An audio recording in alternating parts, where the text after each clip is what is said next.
So good afternoon, everyone. I am Udayan Borthakur. I welcome you all to today's panel discussion on behalf of Aranyak. Today we have four panelists. We're supposed to have five panelists, but unfortunately one of the panelists, Mr. P. Shiv Kumar, Director, Kaziranga National Park, couldn't take part in the panel discussion today due to his official engagements. We have amongst us Dr. Jayanta Kumar Sharma. He's a freelance consultant, environmental development. He's also associated with Aranyak as a consultant of natural resource management and livelihood in Manas Tiger Conservation Project. He is a known expert of national resource management. We have amongst us Dr. Bibhuti Prasad Lahkar. He is the head of Conservation Livelihood Division of Aranyak, in addition to having several other paid portfolios. But he's also the landscape coordinator of Manas Landscape, where we have some of the major tiger-related work going on at this moment. We have with us Dr. Mohammad Feroz Ahmed. He's the head of Tiger Research and Conservation Division of Aranyak, and he's also the former member of National Tiger Conservation Authority of Government of India. We have amongst us Dr. Smorajit Oza.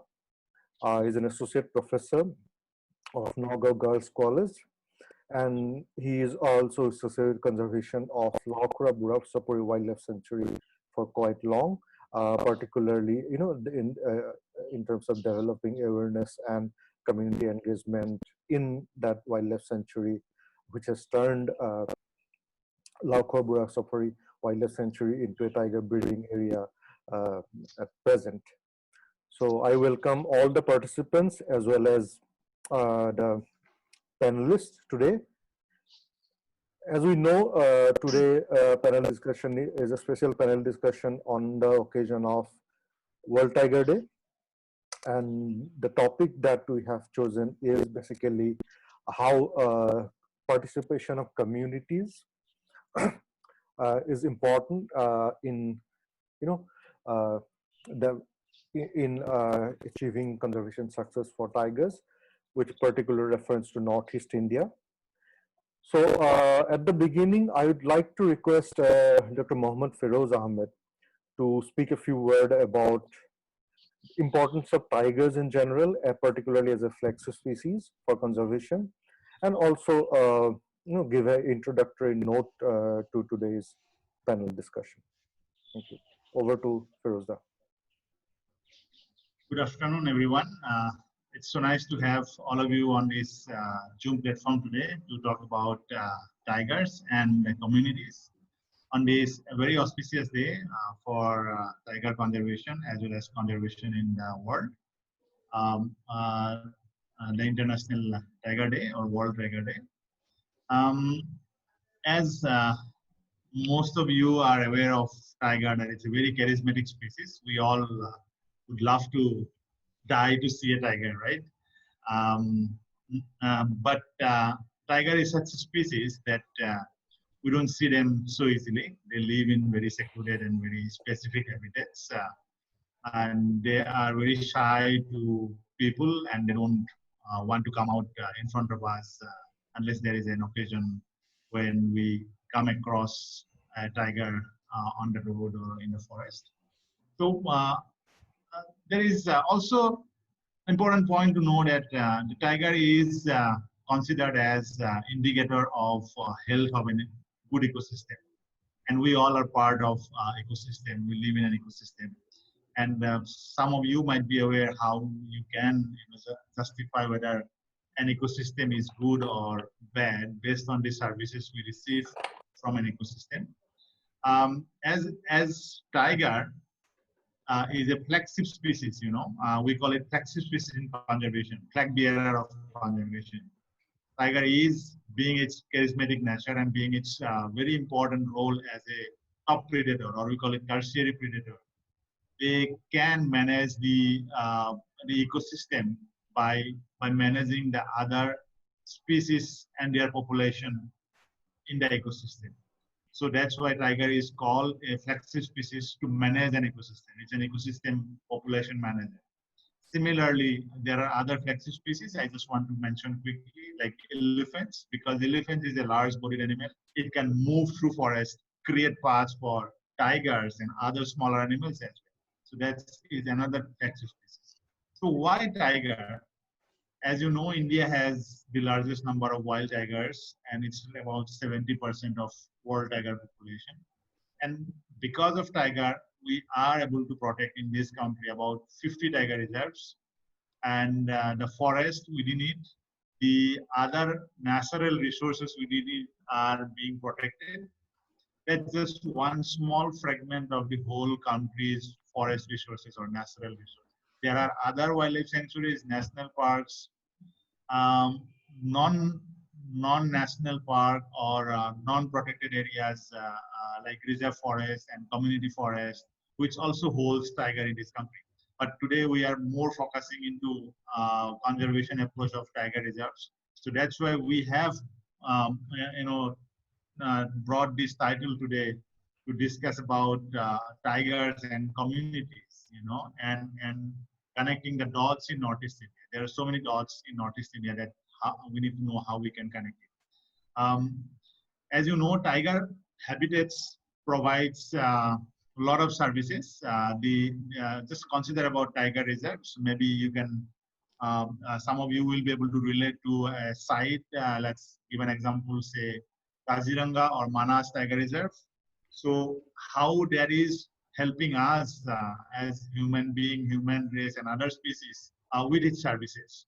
So the water resources that we get in our floodplain areas or other areas or in the villages close to the forest is actually coming from these forest areas. And water is a very precious resource, not only for wild animals, not only for plants, but for us as well. And without water, we cannot live, we cannot cultivate, and we cannot eat. So that is just one example how tiger habitats are providing us services. And that is why we call the tigers are important, because these habitats where tigers are living are actually much well managed than where there is no tigers. Although there are some services are predominantly coming without these species, but over a period of time, it is assumed that these services may disappear. So similarly, the tiger also provides us ecosystem services in the form of climate regulation. If these forests are not there standing today, we believe in future there will be severe crisis with regard to climate change and weather change, and we will be in a very bad shape to manage ourselves. And it might be pertinent that we will face more pandemics like COVID-19 in coming years if we don't protect these forests where tigers and other animals are living. So ultimately, the aim of the whole conservation and protection movement is to save the forest, save the ecosystem, and its services that we have been receiving. I would like to conclude with this. This is my opening remark. I hope I'll be able to get more time to interact with you in the next 25 to 30 minutes. Thank you, Dan. Yeah. Thank you, Viraj. So now I'd like to request Dr. Jayanta Kumar Sharma to speak a few words about his thoughts on forest conservation and management, particularly by involving communities, so that we can ensure natural capital and secure livelihood through natural resource management.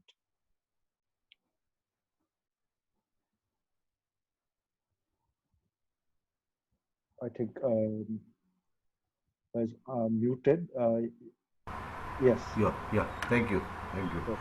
So today's topic of discussion specifically tiger and community connecting the dot in Northeast. So if we look from that perspective, as Firoz already speaks about the role of tiger in an ecosystem, because as a flagship species which ultimately help in sustaining the ecosystem and getting the ecological services. But if from the perspective of there is a concentrated approach through tiger reserve in the protected area and extended areas, through tiger reserve for protection of tiger is going on. It is a very successful story in our Northeast context as well as in India context. But if we look into the whole landscape where this uh, tiger habitats are there, it's a continuity. It's a landscape connectivity, and this connectivity is beyond protected area, beyond the reserve area. So there is a possibility is the all the natural conditions, ecosystem approaches, managements in this continuous landscape is an important issue that helps in future of the tiger population as well as habitat conservation. From that perspective, connecting the people of the neighborhood or the fringe of the tiger reserves is one important issue. At the same time, the other habitat where people are living and designing their own cultural landscape, in that areas also this connectivity is very much important, because otherwise it may not be possible to make a continuity in from the future perspective. In these connections, so understanding community is a very important issue. What we talk about this conservations and other things, we have to remember many a time we are basically biased by the whole colonial approach of the scientific inquiries. But if we look into the our own community context, every community have own word or name for the every animal, plant there.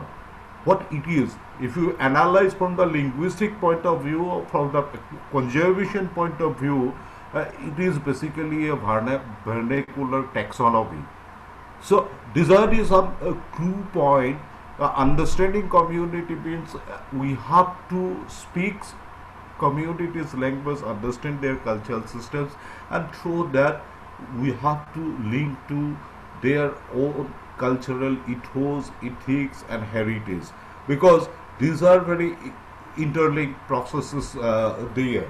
Uh, if we look in Assam context itself, uh, uh, there is a temple in the Doilungzar village, which is located in the Panbari range of Banas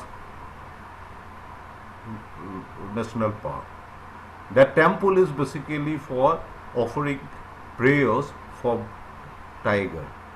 They call it Bagh Puja, and that Bagh Puja was basically a traditions of the Koch Rajbangshi community of that particular areas. Similarly, among the Karbis, they have the Singthong Arnam and Rong Arnam, two occasions where they pray basically to protect the village for the tiger as well as the elephant. And similarly, if we look in Northeast India context, Idubisimi, the Mao Naga, both the community have a very interesting folk stories and folk beliefs. They believe that the human and tiger coming from the same mother. Therefore, Idumisibi, even the Mao Nagas in Manipur, they have a different tradition, beliefs with the tigers. Even there is a belief among the Khasis that when human being goes to cut the trees, they are unable to cut the trees, because when they see the imprint of the tiger on this tree, either the chipping or through their nail they cutting, they consider that it is a protection given by the god. Therefore, if they cut that tree, it will be some kind of wrong practice, and they will be punished by the god. So, if we look into all these folk culture and belief systems, so there is a inherent traditions among the different indigenous community of Northeast India. They pursue tiger or even the other wildlife as auspicious and something have to respect. From that perspective, it is very much important to understand the community's cultural perspective and link that perspective and revive their tradition and cultural ethos in the conservation perspective. From that perspective, this is very important, and at the same time, these conservations basically link to different aspects of in today's context. Apart from the ecological services, they are getting ample opportunity for livelihood if it is properly designed on the principles of regenerative development, which is a different approach than the what we talk about the sustainable development or the so-called development. Regenerative development is the alternative approach for the forest range villages, even the habitat where it can be there. And from the perspective of protecting or creating a habitat outside the protected area network or outside the forest is equally important in region like Northeast, because we have Schedule 1 species that's outside the forest also in the human habitat. Even yesterday through Firoz I got a paper, a team of Nearest Forestry Department, they have a publication research only in 2 districts in 13 different pockets of agroforestry system of Lakhimpur and Sunitpur district. They have conducted a study.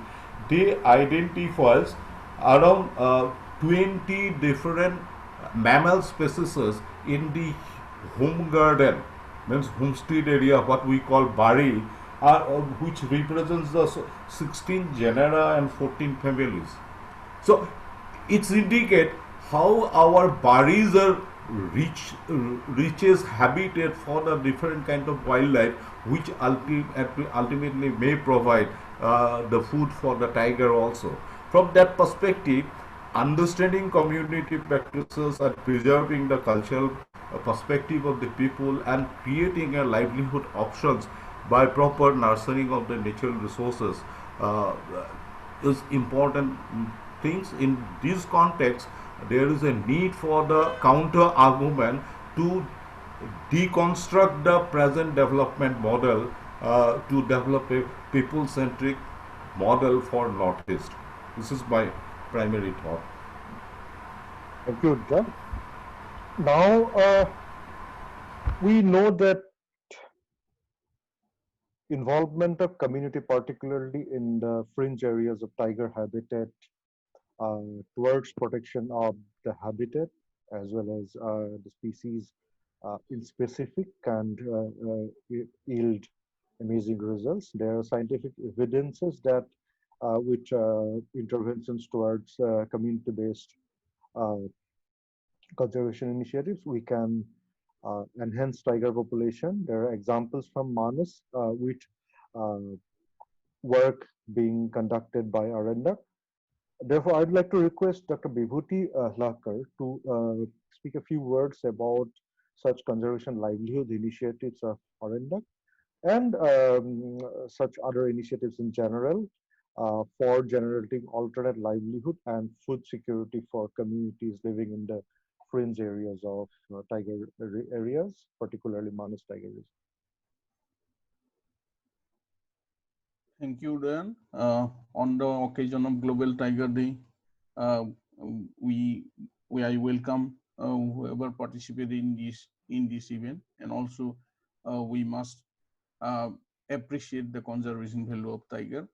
So, particularly as already earlier speaker Dr. Jayanta Sharma has already mentioned about importance of community in tiger conservation. I would also like to highlight, see, as country like India, where we have so many, like second highest population and going to be the first probably after a few years.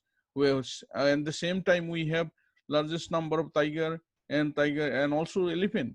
So this is the only human tolerance or people participation which is protecting protecting these species. So we have to, without people participation, it is impossible. Earlier it was concept was different, and now entirely concept are changing. So we cannot ignore people's participation. So and particularly work in Manas. We have been working with community, as everyone knows that Manas in revival stage, and communities were entirely one used to depend, say 10 years ago, entirely depend on the resources of national, because protection was not there, and as now protection is also increasing, and communities are also with intervention of lots of NGOs like us, interventions of our interventions, communities have understood about the importance of tiger habitat and about the tiger. So we are working with communities in at individual level, at group level, at EDC level, and also strengthening the local institute. So definitely for conservation of tiger, uh, without communities participation is very difficult. As a including introductory remark, I said that we have already seen our result. People drastically, if people's particularly going inside the park has reduced, whereas and at the same time tiger population is also increasing. So definitely I'll speak again later on. Thank you. Okay, thank you, Vibhutija. Now, I'll come to Smorajit, Dr. Smorajit Ozar. We know you have been doing amazing work in terms of developing awareness and mm, receiving community participation for conservation of tigers in Laukura Burasara Wildlife Sanctuary. So I would like to request you to speak a few words about this journey and how an area which is a grazing land in 2010 has now become a tiger breeding area in 2020. I'm talking about Laukura Burasara Wildlife Sanctuary. Please share some of your experience and any general comment on the topic of the day. Thank you. You are Smorajit, you have to unmute yourself. You're mute. শুনা পাইছে? Yeah, now Yes. yes, please. উদণ্ডালৈ ধন্যবাদ আৰু আৰণ্যকলৈ ধন্যবাদ থাকিল মোৰ, আৰু মোৰ শিক্ষাগুৰু জয়ন্ত শৰ্মা ছাৰলৈ মোৰ এটা নমস্কাৰ থাকিল। ইয়াতে মই I'm standing here in Kaziranga right now. So when I'm standing here, I feel great that a place like Laukwa and Burasapuri, they are now associated with Kaziranga as a part of the tiger reserve. So like you were saying that I'm supposed to speak on Laukwa and Burasapuri, which was supposed to be a grazing reserve in till the year 2010, and how it has turned around to now being recognized as one of the tiger bearing areas, as well as breeding areas for tigers in Northeast India. So it has been an amazing turnaround story for these two sanctuaries, which are buffer components of the Kaziranga Tiger Reserve. If we look at the participation of community, so I'd consider myself to also be a community participant in this revival story. So it was way back in 2009-10 when we were involved to work in the area as a part of an organization which was known as Laukwa Burasapuri Wildlife Conservation Society, which is a quasi-government organization. It involves the forest department as well as researchers like us, and as well as fringe community members of Laukwa and Burasapuri. So we are a strong member of organization of more than 3,000 persons, and almost 95% of them belongs to the fringe villages of Laukwa and Burasapuri.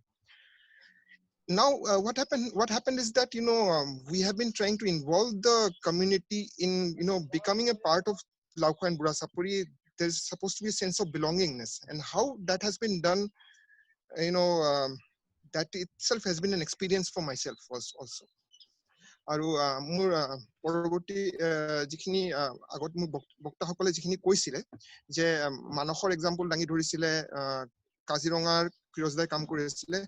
Sometime back, I also had an interaction with Firozda. How Aranyak, they are involving the, the community, Karbi community in and integrating them to the, Kaziranga ecosystem. That's the same thing we are trying to do with the fringe villages of, Lauka and Burasapuri. It's a difficult, process because the population itself, it's a huge, highly densely populated area. So sometimes a model which might work somewhere, it might not be feasible for it to be implemented in that particular landscape. But still, 10 years of experience in the field has taught me that it can be done, and we are seeing that things are turning around.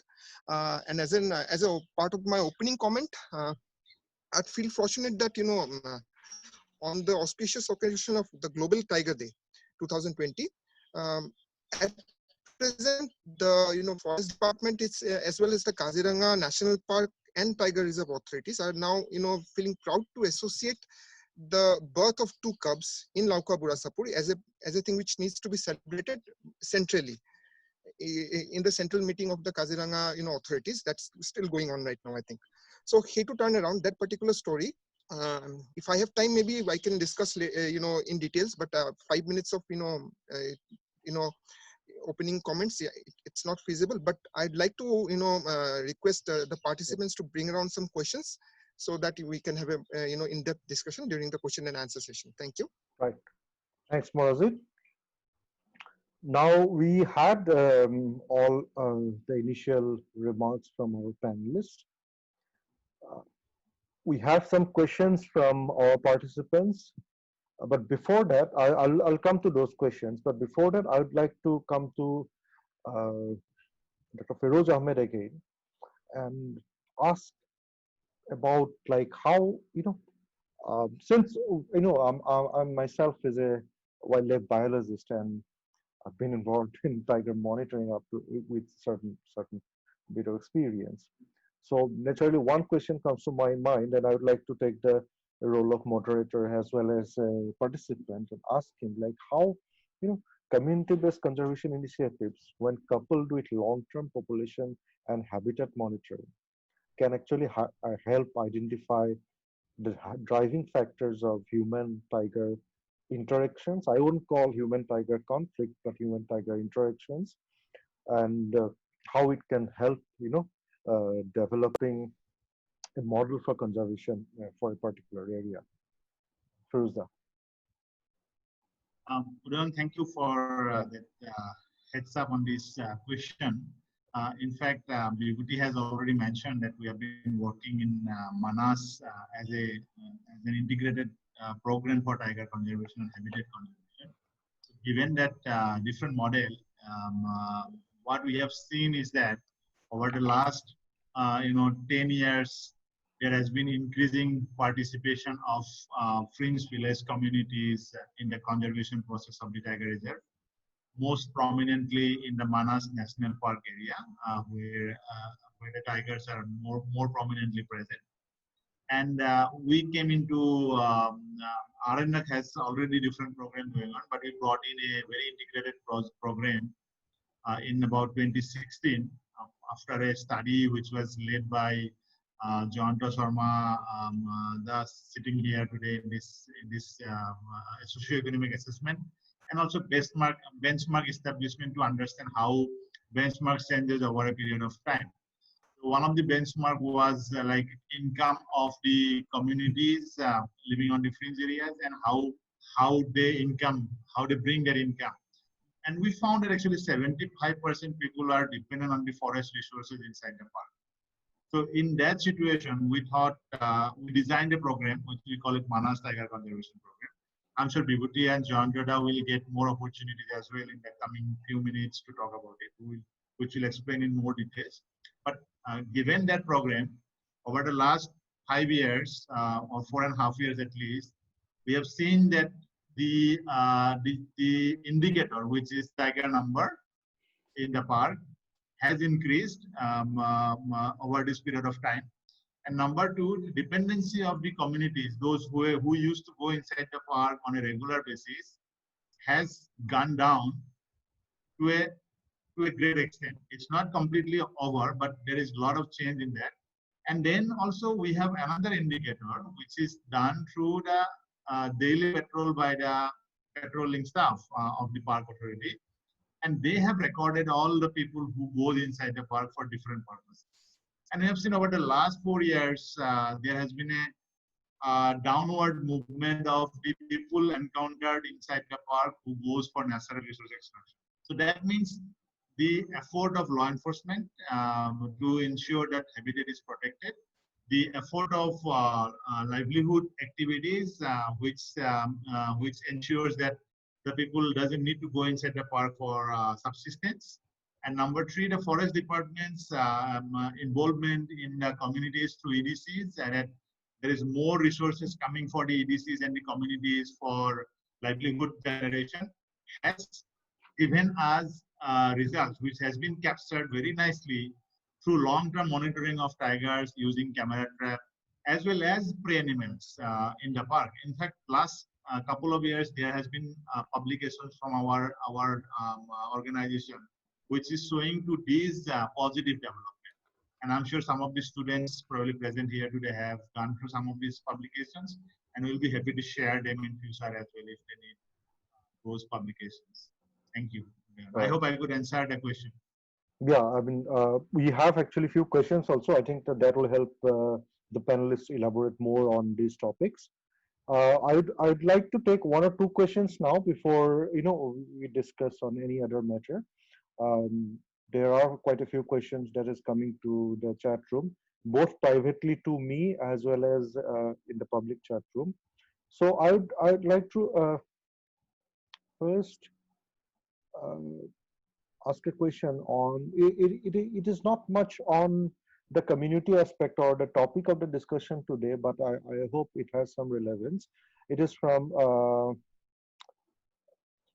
Mr. Amit Kumar, and how technology is playing a pivotal role in wildlife conservation, and how can we enable our younger generation to be flag bearers of conservation in the society. So it has a societal relevance. I think we can, any of our panelists would like to address this question, welcome. I will Yes. I will try to answer the question. In fact, the technology has come a long way, Mr. Amit, right? Yes. In the process of conservation and managing wildlife and habitats. So, in fact, the whole tiger monitoring report of the country that has been released yesterday is actually based on a major technological innovation for wildlife monitoring, which is called use of camera traps. We have in India, we have used camera traps very extensively, which was initially designed in America. And now this, in fact, the whole program, tiger monitoring program of Government of India, has recently reached Guinness World Book of Records certification because of the number of camera traps used, number of areas covered, number of people involved, and number of photographs taken. It's all in millions. So that is how one thing. And then there are other interventions like the tigers are monitored in a very close manner using radio collar or satellite collar. That is another technological intervention. Now in number of tiger reserves, there are interventions of 24/7 monitoring protocol using cameras. They call it electronic eye. So that is also another technological intervention helping in our forest areas to ensure that the forest area is protected from the intrusion of poachers. However, I would like to bring it here that the communities which goes inside the park most often or everyday basis or on a regular basis, they are actually really dependent on the natural resources for their subsistence. So stopping them is not going to solve our problem because the problem will ramificate in some other areas nearby if we stop them going from inward. So in that case, today's discussion is very relevant that it's not only technologies, it's also our empathy towards the communities that is very important to resolve some of these human and forest interaction, human and wildlife interaction, And at the same time, as I mentioned that I'm sure Dr. Lahore or Jandra Sharma will come back very soon to talk about how our intervention as a model has shown that involving these communities for sustainable livelihood and earning outside the protected areas makes them equally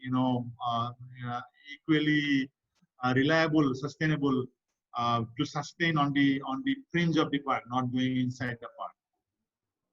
Thank you, Amit, for the question, and Udayan, thank you. Yeah, sure. So there's a next question, so I think which Vibhuti Da can answer. It's on Manas Tiger Reserve, basically. Okay. Smazit, you want to add something? I mean, he raised hand, so. He's speaking with Smorajit, your mic is muted. Yeah, because he's raised hand, so I thought he wanted to. There's a second part to your question, that how do we involve the younger generation in the conservation? Right, yes. Yeah. So just I will quickly respond to that. I think one of the way for the young generation to be part of the conservation process is that first thing, they need to come out of their four wall room or classroom. There needs to be a lot more activities outside that classroom, because I believe most of the young generation are in the classroom because they are students or researchers or things like that. So there are a lot of ways other than academics to contribute to conservation. I would really want them to participate in different conservation activities, research activities that is going on through the forest department, civil society organizations. Be part of them, engage with them, and engage with the community. Sometimes you don't need these institutions. You just go to the communities, spend time with them, understand them, as Dr. Sharma said. We need to understand them as well to ensure that conservation is effective.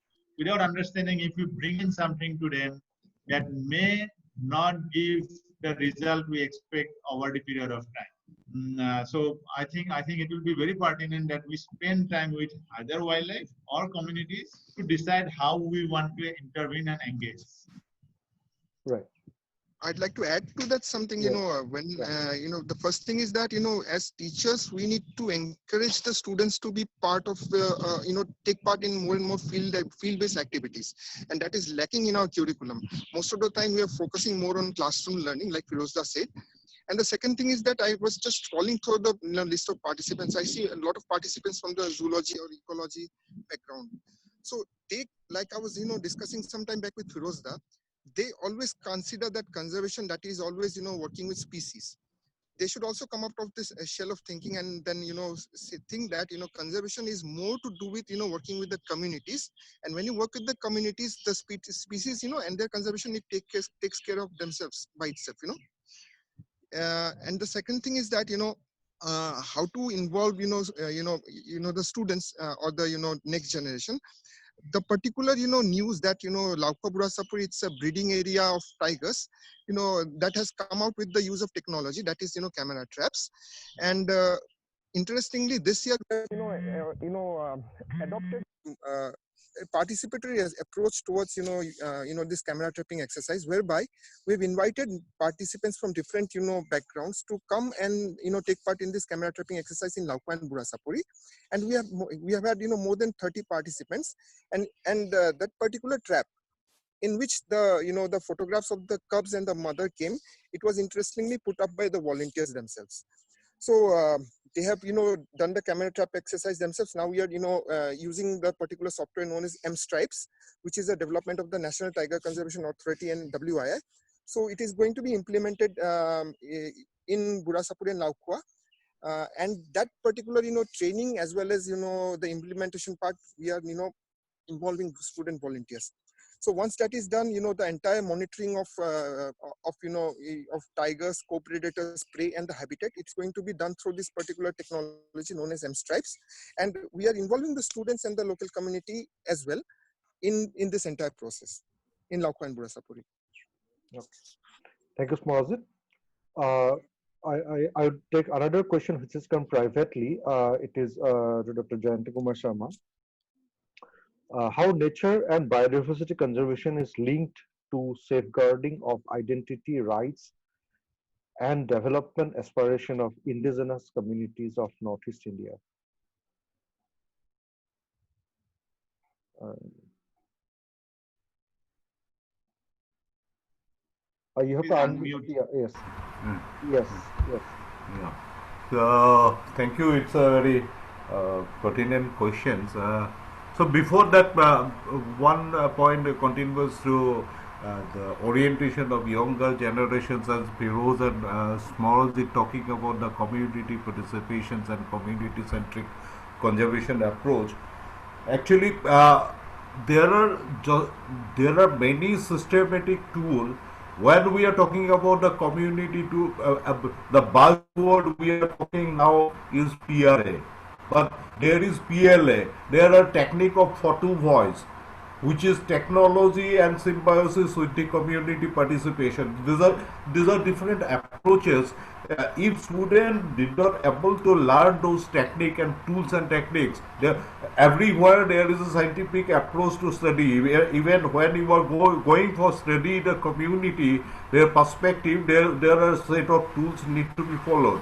From that perspective, actually, Orient started a new program for the student, which is called as a Journey for Learning, which is basically in the Kohara River basin in Manas landscape, wherever in undergraduate, postgraduate, even the higher secondary level, there is a scope of the field studies. Institute can bring their student on through a module-based program. Oradoc is conducting that program. I'm also involved in designing that program. Already we are conducting for the many universities of India for this purpose. So this is an information where one provision is there. So regarding the questions about the indigenous communities' identity and other aspects through natural resource management or conservations, this is very interesting. I just want to share. Probably many of you have visited and you know about the Mawphlung. Mawphlung, the famous sacred groves of Meghalaya, just near Ceylon. It's a very traditionally conserved practices by the Khasi people. You just imagine after conversions of that community to adopting Christianity, after that also same belief systems they continue for conserving the nature. What it indicate? It is not a religion, it is a cultural ethos of the community. And this is continued. At present, Mawphlung in and around this 27,000 areas, hectares, 27,000 hectares area is the only REDD++ forest area in India. Means under carbon trading, CDM business model, they are getting the payment because of the restoration of ecological services of this 27,000 hectares of land, and which is basically organized by 17 different community institutions that together creates the Mawphlung Welfare Society, and total 32 villages are getting the benefit out of it. There are different socio-economic infrastructure development, livelihood program, as well as the conservation strengthening programs through major tool and techniques. Because in carbon trading, every year, what is your capacity of carbon sequestrations, you have to establish scientifically. That work is also going on where community participated and different institutions technically guide them. So this is a small example that how the indigenous culturally intuit ethos they continue and then conserve, and in the modern context how it is becoming a part of the carbon trading. They are getting the benefit, means the financial benefit out of it to continue that approach. From that perspective, it is very much possible. When conservation is there, as I said earlier, vernacular taxonomy, this is related with indigenous communities, language and dialect. If there is no language, if the Karbi language is forever gone, if Assamese is gone, means the word masruka, what we call for the kingfisher bird, masruka, it indicates what is the food behavior of the bird. And these are the very interesting aspects. Young generations can be trained how the vernacular taxonomic works can be documented, interpreted in the modern context. And similarly, other like the textile motif, different design of the wood crafting. If you go to the any Naga villages, you will be astonished by the wood crafting they have in their wall. And everywhere you will find the mimicking of the nature, mimicking of the biological beings they have observed. All these has a value system interlinked with the cultural identity of every community. From that perspective, all over Northeast India, there is a demand for identity of each and every indigenous community, for which we are talking about the NRC and other aspects also. In this context, this conservation ethics and cultural traditions of each community need to be documented, interpreted scientifically, and that traditions of conservation has to be clubbed to it, otherwise the identity cannot be saved. And obviously, like the Poflang model, there are other models too. If I get time, I will share. It may help to economic development of the respective community also through conservations. Thank you. Thank you, Uddha. Now there is one question related to Manas Tiger Reserve, so I think Dr. Vibhuti Lahakar can address. It is from Mr. Sitta. I suppose it's Mr. I don't know actually. It's about the Manas Tiger Reserve is one of the original tiger reserves, but the bulk of its 2,800 square kilometer area falls in territorial divisions comprising of reserve forest. Is there any plan to secure funds from NTCA or central government to compensate BTC so that territorial divisions of Kochugao and Haltugao could be converted to wildlife divisions? Now, if I don't know whether there's any relevant answer, but then thank you for raising this question. In fact, there has been an attempt to bring the Manas Tiger Reserve into a central command, like one director and several field directors, several deputy director. But still that process is going on. In fact, as Manas 350 square kilometer is added to the Manas National Park, but however the 350 is under still territorial division. So because of some technical issues, this entire area is not being fully converted to wildlife areas. But this is under the buffer areas of Manas Tiger Reserve. In the annual plan of operation, Manas field director also put budget for buffer areas as well. But thing is that if we able to convert Kochugao and Haltugao areas into wildlife sanctuaries, which is lots of attempt has been made earlier, so it will be protection of these areas will enhance. Particularly, forest of Ultapani area is very unique, and particularly very few biomes are available which are only found in India in this particular area. So it need to preserve. Okay. And also this is a contiguous habitat with Bhutan and also West Bengal, this entire area. So this entire area act as a corridor for movement of tiger and other animal. So this is very important. Yeah. There is another question from Ta. I think Smarazin can address this. Why Laukura Burachapuri 2 sanctuaries, not 1? Should we also not focus on realigning the boundaries of the divisions and ranges to reflect the changed conditions? Smarazin?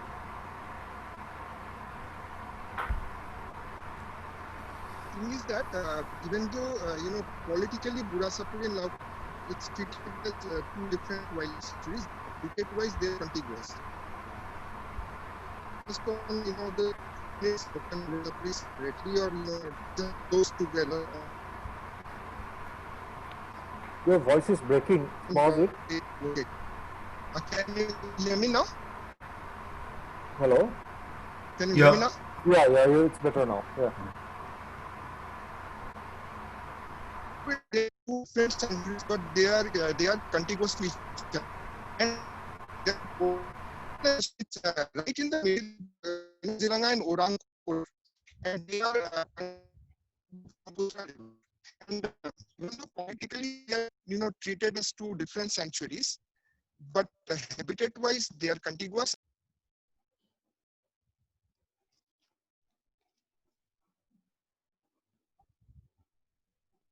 I think we lost connection with Smarazin. Yeah, can I add to that? Yeah, please. Quickly. Yes.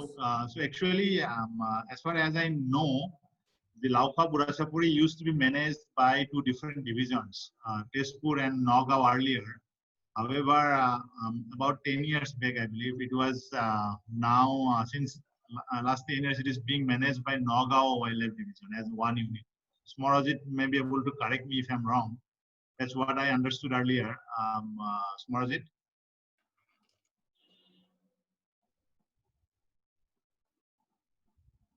You are muted, Smarazin. I think question is almost addressed. Yeah, and Smarazin, I think we lost connection with Smarazin. I don't know. Hello, Smarazin? can you hear me? As a, Hello? Yeah, Can you hear now, me? yeah, we can hear you. Yes. Okay. So, sorry for the it's a part of the Kaziranga Tiger Reserve and it's a part of the Kaziranga Orang corridor. So even though the two sanctuaries are separate, yet they are contiguous protected areas. And right now they're managed by the Naga Wildlife Division, which is a part of the under the directorate of the Kaziranga Tiger Reserve. So even though the political boundaries are different, it doesn't matter because are contiguous and the habitat it's the same habitat, and the entire landscape right from Orang up to Kaziranga it's treated as a one singular unit of conservation. Right. Okay. So there is another general question about tigers. I think we can also look into the life of the tigers and answer this question. I think it will find relevance. That I don't know the name of the participant because only a number is shown. Or she asks, I would like to know the forest area required by a tiger for its normal sustenance of life. I think Firozda can answer this. yes, actually, thank you for that question. It's a general biological question. Yeah. So it depends on the productivity of the habitat or ecosystem. Because if you see our tropical ecosystems are less productive compared to floodplain ecosystem, which are grasslands. The biomass production of these areas are drastically different. So if you see Kaziranga National Park, Orang National Park, or Pobitora, or Manas, which has large grassland habitats within it, they are very productive, and that's why they are able to, host or become, habitat for large number of herbivores, which is actually what the tigers depend on, other than a tranquil habitat. So when there is more herbivores, there is opportunity for more tigers to stay in an unit area. So I'm giving this background because now I'm going to say that in a tropical forest where the prey animals are lesser in number because it's a less productive ecosystem from a productivity point of view. So there, a tiger usually needs about 200 to 200 square kilometer as a standard area for a male tiger, and there might be more females within that same territory. And in case of Kaziranga or Orang, they can live in much smaller areas. So I believe 20 to 30 square kilometer is a strong territorial area for a tiger. A home range maybe 50, 60 square kilometer. So it's almost 1/3 of what a tropical forest is. So it depends. That's why it depends on the, as I said, productivity of an area. So in Kaziranga, in a way, for a female, 20 to 30 square kilometer may be good enough to sustain. And in a forest area in tropical, it may be 100 to 150 square kilometer even for a female. Thank you. Thank you. There is a question to Dr. Jayant Kumar Sharma. It's from Mr. Rawat. He asked, our forests are getting protected due to tigers. Do you not think that it should be other way around in order to make its management to human-centric? So that is the question. Yes, I agree. Because this conservation whole perspective, colonial interpretations coming later on.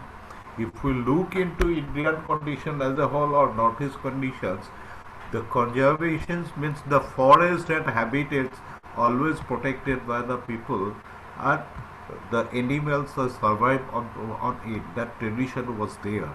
Later on, the whole colonialism, demarcation of protected area and other things are there coming in. But still now there are lots of community-based conservation approaches, like the in Nagaland, in Meghalaya, they have the concept of clan forest, village forest, which is very prominent in everywhere. Even in Assam also there are many places among the Bodo community, among the Karbi communities, even the Singpho and Taifoke clan communities living in Assam, they have the concept of this forestry conservations. So this is one of the examples, and if we look into it, whatever the area conserved by the community, if there is a encouragement, if we look from the perspective of environmental economics, community sacrifice and conserve a certain area, and that area providing the ecological services, that ecological services not confined to a particular village, it continues to cluster of villages. From that perspective, there should be some reward or compensation system for giving this sacrifice by this community. If we look back to Ahom period, Ahom introduced the Posa system, where the hill tribes and the plains peoples have a Posa system in the northern part, particularly the tribes of Arunachal Pradesh and tribes of the north bank of the Brahmaputra Valley. They have a relationships, exchange of the product through the Posa. This is nothing but the watershed principle, based on the watershed principle. Upper catchment area is conserved by the hill tribes only because of that the water is getting by the plain people for agriculture. So as a product, when everyone is harvesting their product, there is an exchange. Ultimately, this is the payment for service system, which was visualized by the Ahom king long back. Now, in the present context, if we have to identify, demarcate, document all these community conservation areas, and we have to adopt new policy framework under state jurisdiction, because state government can do this. There is no requirement of central concurrence in these cases. I think that is the best way. We have to reconstruct the whole process. Then it will be it will give better fruiting, it will yield better result than only conservation by the forest department. This is my personal belief only. Thank you. Thank you. There's the next question from Himanshu Bora to Smallzip.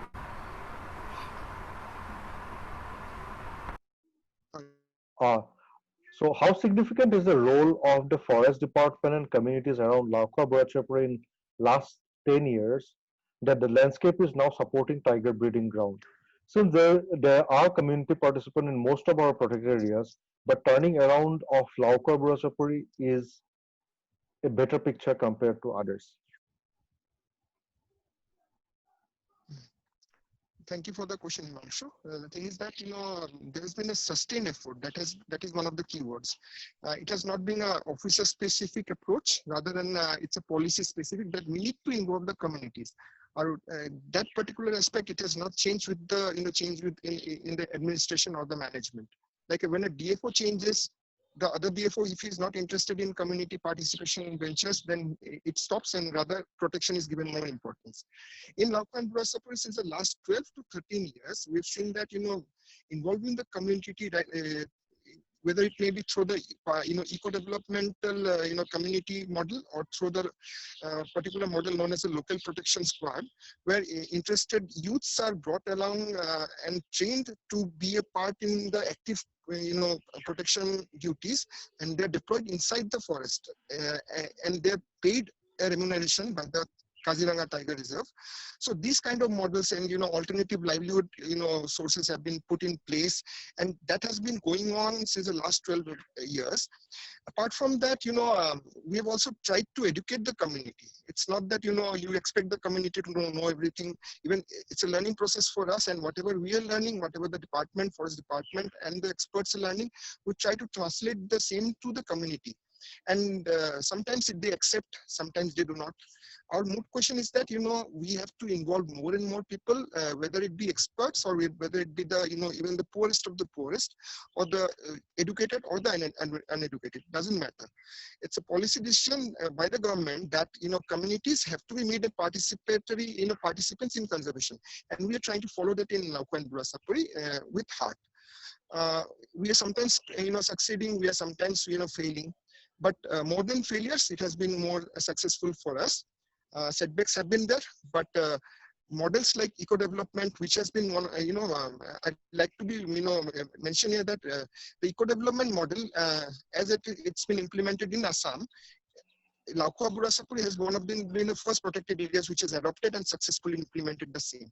And that particular model, it's been IIFM as well as WII, it's been studied, the success story. Apart from that, the local protection squad, that is another important development, and community-based education that we are promoting. These three, they have as well as the alternative livelihood mechanisms, building baseline data, and then working with the communities in research projects and livelihood support projects. Honestly, I think that has brought in some change to the landscape as a whole. Okay. Yeah, thank you, Smallzip. We intended this panel discussion to be of 1 hour, which has almost come to an end, but we have several more questions. I think we can extend it to 10 more minutes and address some of these questions. I'd also like to inform all the panelists, all the participants that those who are getting connected and disconnected due to network issues will be making this video available on Aranyak social media, particularly YouTube and the Facebook page, as well as the same will be hosted in the EcoTalk section of our online magazine named EcoAny. So you can also revisit the video and listen to the discussion again if you have any doubt. So the next question, I think I'd put this to Dr. Feroz Ahmed. It's from Sayan Banerjee again.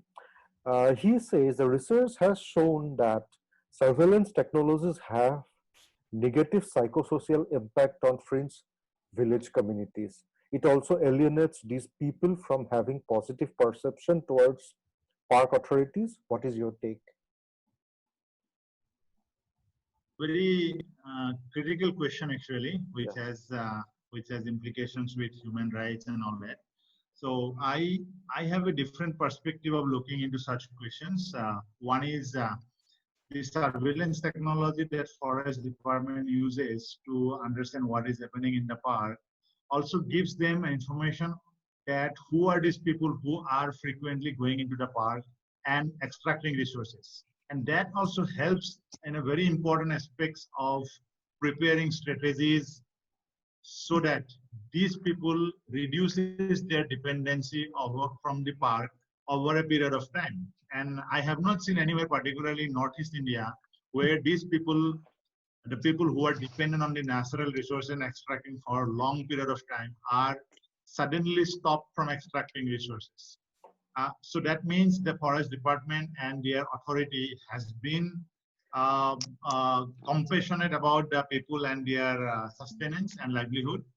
So they are trying hard with the civil society organizations, like we have been involved with Manas as Aranya. We have seen that they are trying hard to convince the communities to minimize, and probably over a period of time it will be stopped. So I look into from this perspective, Mr. Shaun Banerjee. That's my response to your question. Right. So there is another question. I think it is directly addressed to you. It is from Saurav Gupta. So it's a recent issue that has come from Dibang Valley, basically. What about the tiger conservation is in Dibang Valley, where 3,000 megawatt, he basically means the hydro project is going to be established, where Idumisimi people believe tiger as their brother. Yes. Very good question, actually. And I wanted to add something to this perspective only when Dr. Jayanta Sharma was speaking. So what I also see is that the current model of tiger conservation in our country is PA approach, create a protected area which is not accessible to communities. It's only for wild animals. Yes, we have a lot of similar models all over the country. However, in areas where there is people dependency and communities dependency in the forest to a slightest extent, I think we need to change our approach, and probably we need to see how effective community-led or community-supported conservation models, which is very less at this moment.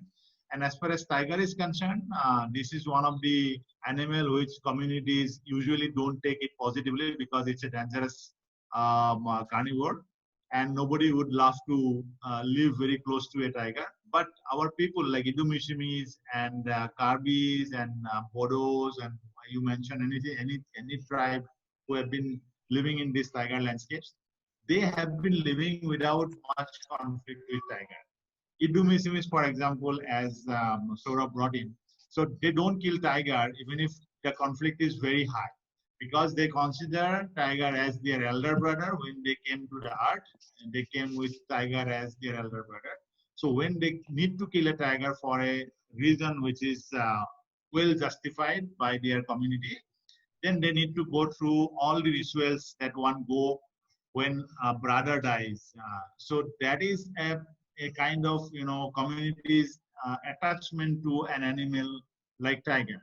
Similarly, I am advocating that now whenever we try to create a conservation area, a protected area, in areas that has been lived traditionally by communities, for example, Karbi Anglong, a protected area model may be very costly effort, because you see Kaziranga, for example, you see Manas, for example, there has been a lot of investment for law enforcement and infrastructure to ensure protection in these protected areas. But if we involve the communities and give responsibility to the communities to protect the forests around them or close to them, then this cost can be minimized to a great extent, and the money that is difference of cost and less cost can be used for overall improvement of living condition, the livelihood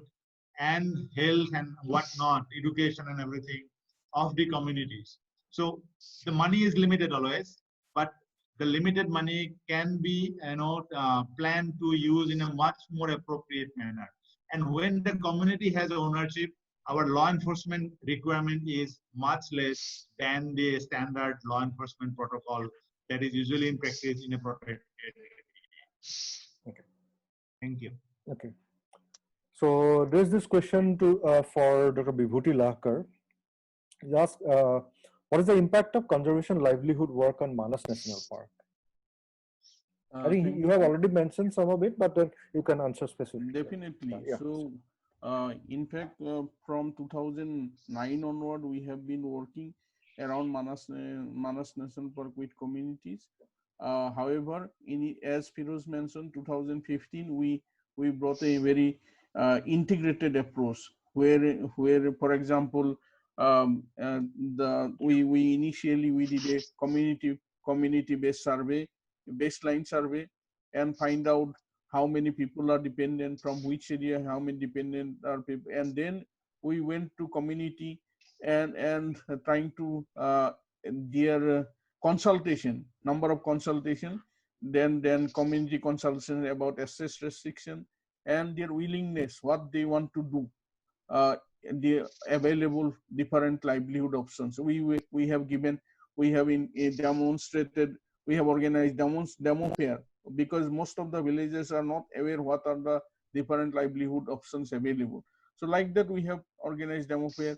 Then we have verified some of the records which people who were captured inside the park. We have verified, we have gone into their home, particularly asked about their problems and issues. Then we have trade wise, we have provided training. For example, for example, for example, different farm based, non farm based, farm based livelihood, in farm based homestead garden, as Jayanta Sharma sir said, mentioned bari. We have mostly how people can use bari. Then fishery, then mushroom cultivation, pulse cultivation, livestock piggery, gutari, non traditional like beekeeping, some rural small enterprise, food processing, weaving, cutting, tailoring, sock pencil making, and very interesting one is how to make natural dye from the invasive species, particularly Cromolena odorata. We have, and this is a very color national dye that had that can be converted into dye. So we have worked on that, and also we have trained some individual youth, particularly on driving, because they depend on the on tourism. So as a result, we have worked with 1,400 households uh, in around Manas National Park, and these households are particularly marginalized people who are dependent on the park every day. And now if we see 62% has stopped going into the forest, and 30% are partially going. That means still they are dependent, and 8% yet to stop. As Firoz mentioned, that completely it is very difficult to stop. It will be continuous engagement required. What we have learned, that continuous hand holding and continuous engagement is very important, uh, uh, along with some education intervention. Because forest department is, we are, whatever we are saying, push and pull model. Say forest department is pushing, or forest department always afraid because the people don't go, and then we always approach them that as you are facing problem, because some people are very poor. They if they don't go inside the forest, they cannot have rice in the evening.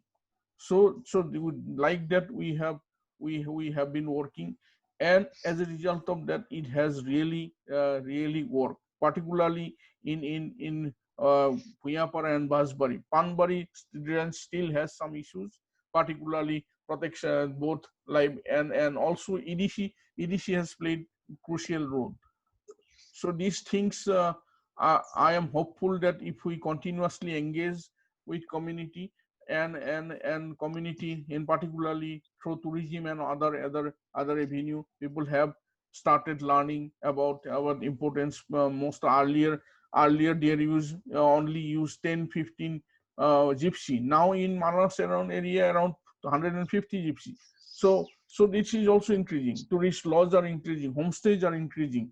So all these things has helped in the revival process of Manas, and also there are, apart from that, from Aranyak intervention, there are other NGOs like WWF, WTA, all are jointly working in different areas, and all of our and forest department effort, all of our effort has helped particularly to enhance people participation in Manas, and also reduce the people dependency on the park.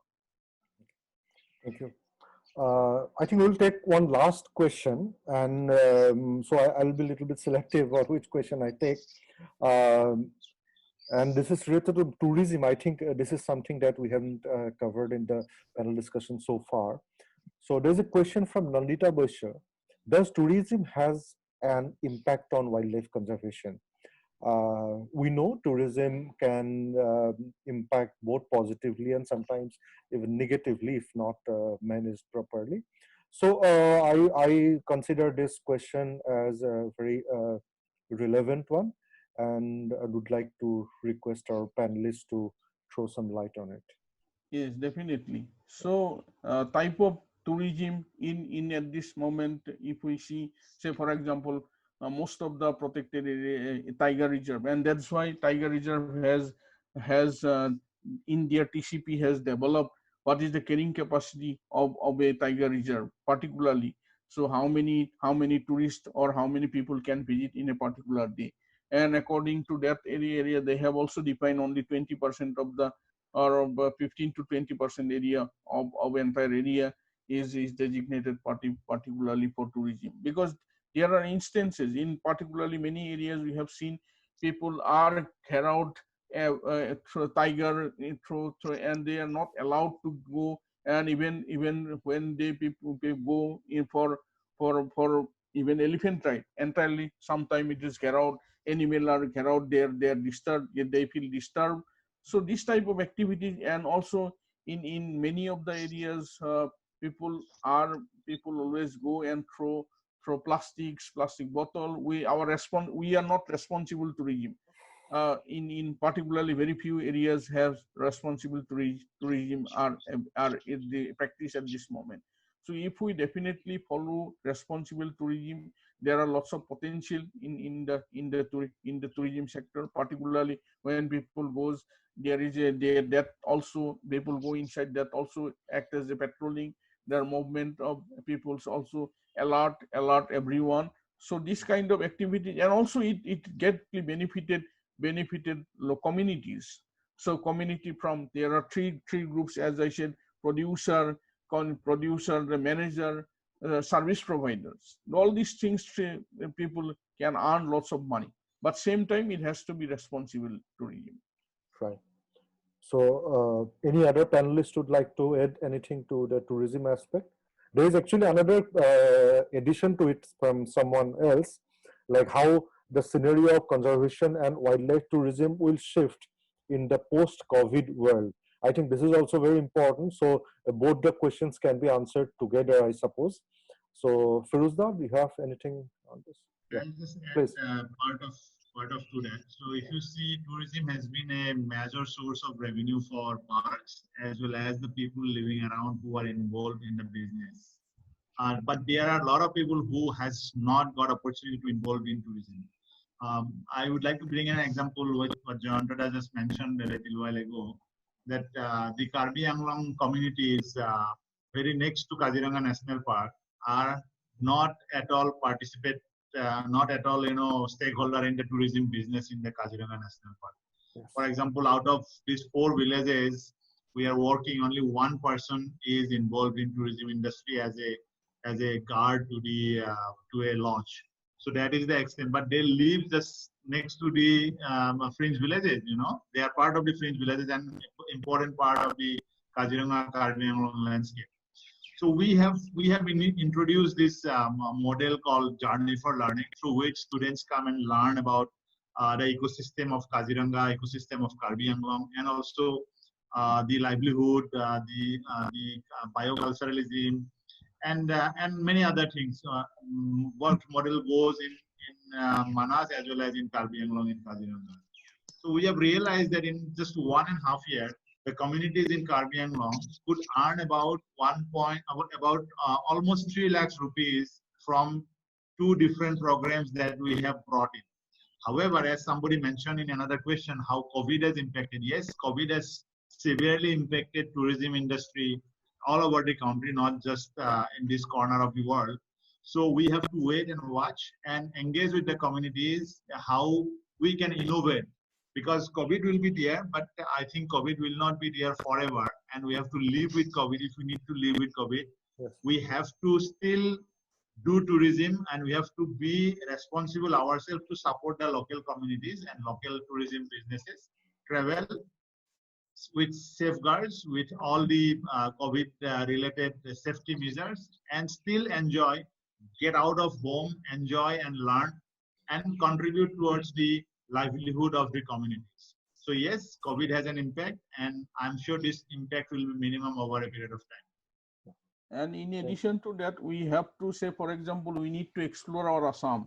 Say, for example, many of us, we have not seen, say, Southern Assam. How many people of Assam has gone to Haflong, area like Haflong, or area like Karbi, or area like Manas? Within the Assam, we have lots of areas which we can explore.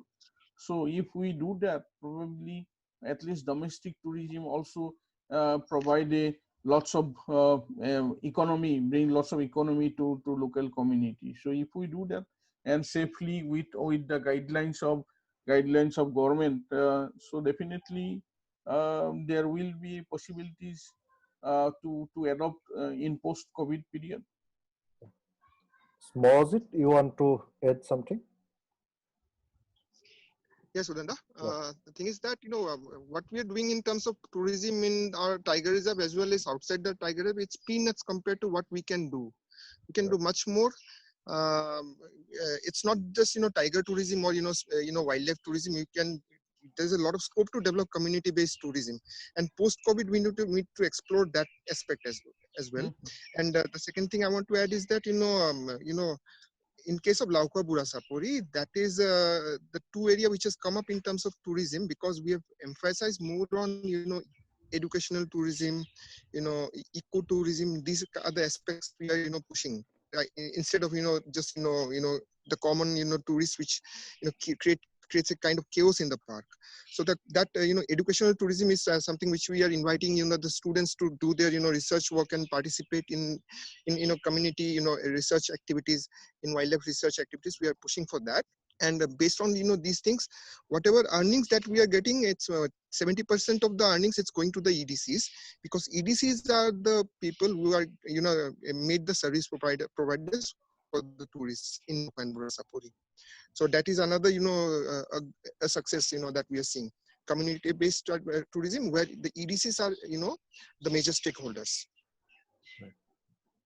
Right. Okay.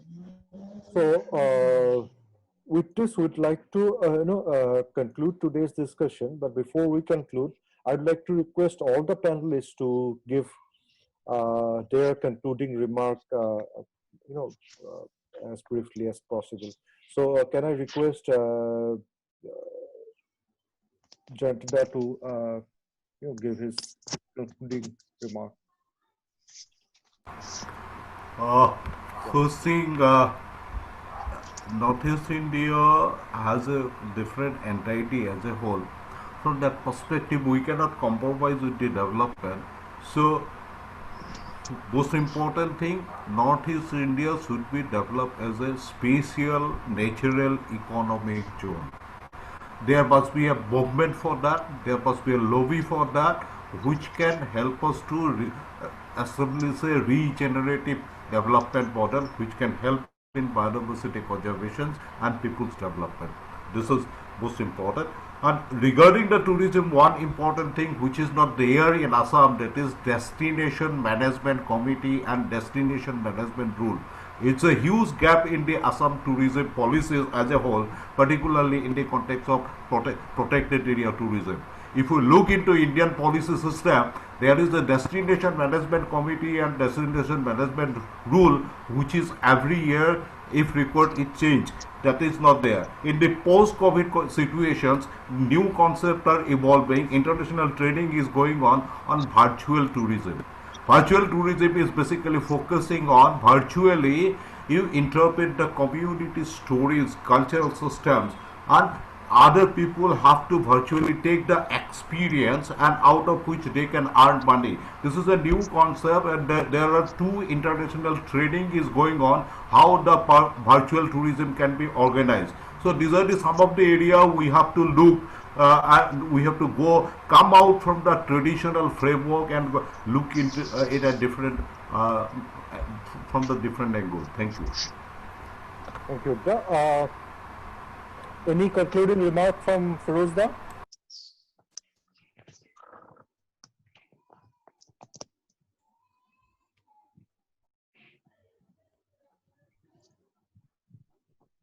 Yes, my concluding remark is as far as conservation scenario in the country is concerned, we have come a long way over the last 70 years or so, or since our independence. But we need to have a relook into our conservation models, and particularly the Northeast India is, and parts of other parts of the country, also some other parts are very, very unique. And we have to match our conservation models to this uniqueness in this region.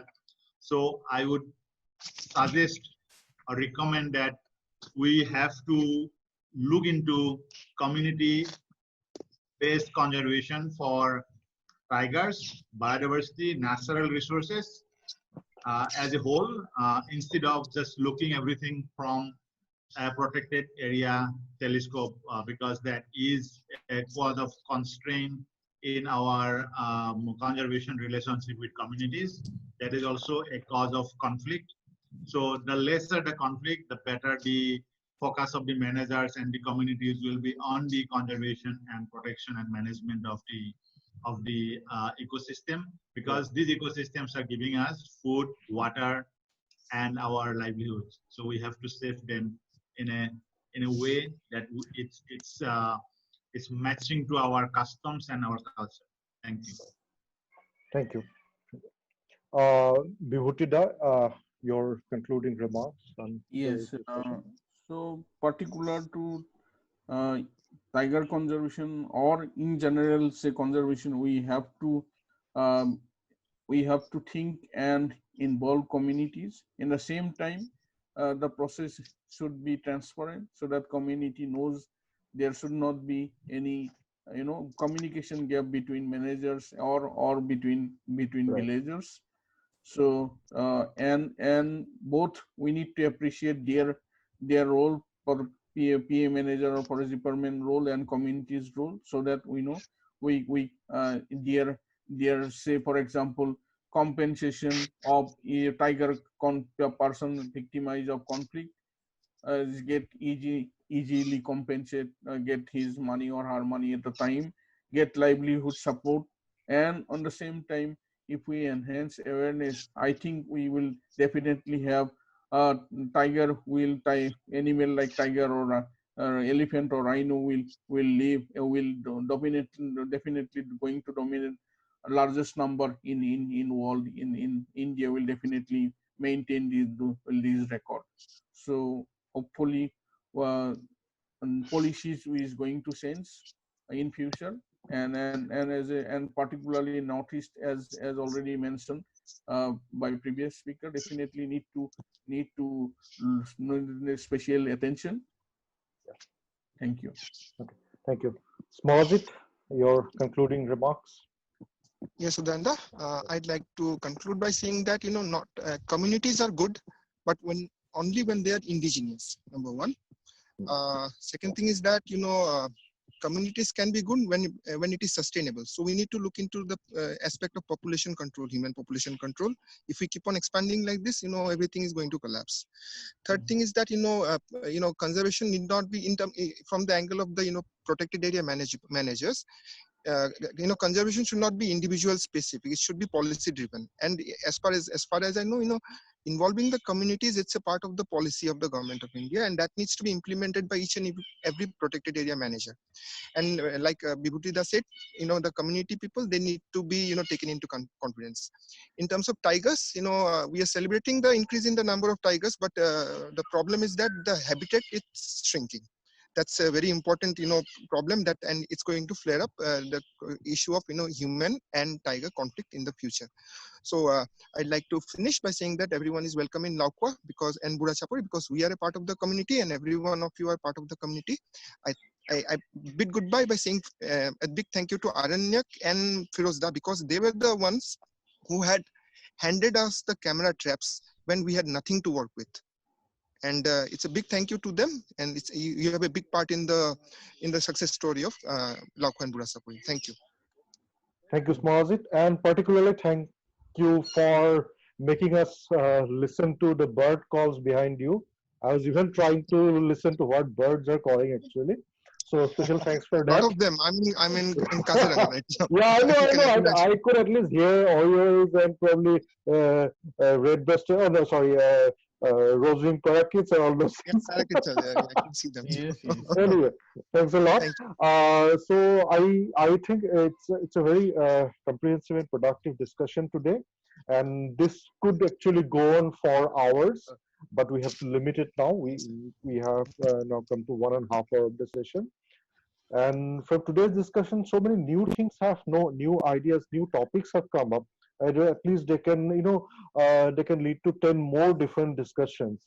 And we'd definitely like to, host more such discussions.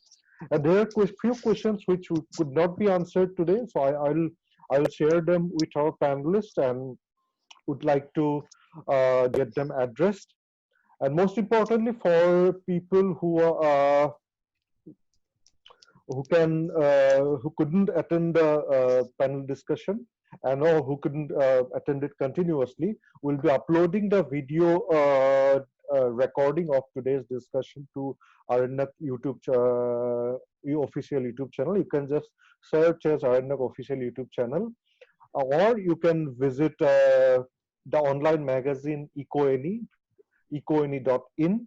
And visit the EcoTalk section to listen to all our EcoTalk webinar discussions. So at the end, I'd like to thank everyone, all the panelists as well as the participants for taking your time and participating here. We hope we'll be having more such discussions in the future. Thank you everyone, stay safe and goodbye. Bye-bye.